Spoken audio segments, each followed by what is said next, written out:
ഈ പാലക്കാട് മറ്റൊരു വിഷയം, ശ്രീകൃഷ്ണകുമാർ ഈ കുട്ടികളെ അധിക്ഷേപിക്കുന്ന തരത്തിൽ മദ്യപിച്ചിട്ടാണ് വന്നത് കരോൾ നടത്തിയതെന്നുള്ള രീതിയിലുള്ള ഒരു പരാമർശം പാലക്കാട് നിന്ന് ഞാൻ കണ്ടില്ല പരാമർശം കണ്ടില്ല. അത്തരത്തിലുള്ള സാധനം ഉണ്ടോ? അത് BJP പ്രവർത്തകനാണ് പിടിയിലായിട്ടുള്ളത്. എവിടെ പിടിയിലായി? പാലക്കാട് കരോൾ സംഘത്തിനുണ്ടായിരുന്നു. അങ്ങനെ ഒരു കരോൾ സംഘമേ അവിടുത്തെ പള്ളിയിൽ നിന്ന് പോയിട്ടില്ല എന്ന് അവിടുത്തെ ബിഷപ്പ് പറഞ്ഞത് ഞാൻ കേട്ടിട്ടുണ്ട്.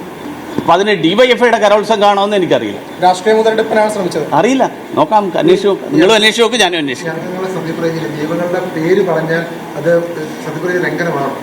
അല്ല, എനിക്കറിയില്ല. അത് നിയമം, നിങ്ങൾക്ക് നമ്മുടെ മുന്നിൽ നിയമങ്ങളില്ലെന്ന് നിങ്ങൾ നോക്കുക, ഞാനും നോക്കുക. തെരഞ്ഞെടുപ്പ് കമ്മീഷൻ നോക്കട്ടെ. അവസാനമായിട്ട് ഞാനും നിങ്ങൾ കൂടി തീരുമാനിക്കേണ്ട വിഷയമല്ല, തെരഞ്ഞെടുപ്പ് കമ്മീഷൻ തീരുമാനിക്കേണ്ട വിഷയം. അതുകൊണ്ട് തെരഞ്ഞെടുപ്പ് കമ്മീഷൻ തീരുമാനിക്കും. അതെ,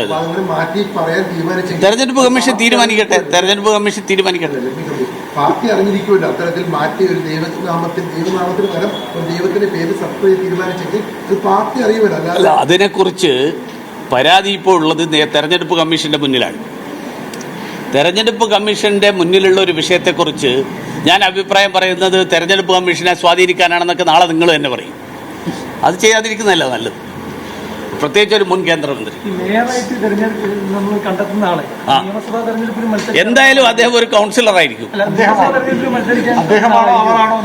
അല്ല, അതാ പറഞ്ഞത്.